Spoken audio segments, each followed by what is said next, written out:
Assalamualaikum rekan. Jadi hari ini itu aku lagi mau beli dimsum di Highway Dimsum yang ada di seputaran Kota Merdu.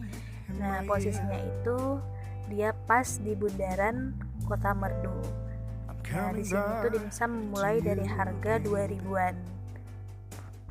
Nah, jadi sesampainya di rumah, aku langsung cobain dimsum yang tadi aku beli dan rasanya itu beneran enak dan sausnya juga pedes ya. Buat kalian yang pecinta pedes boleh cobain.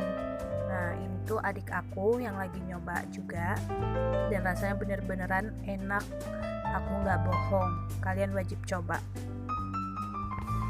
Ini itu aku lagi makan piscok lumer yang ada di Kota Merdu dan rasanya juga enak. Nah, buat kalian yang penasaran dan ingin aku spill, langsung di komen, aku bakal spill.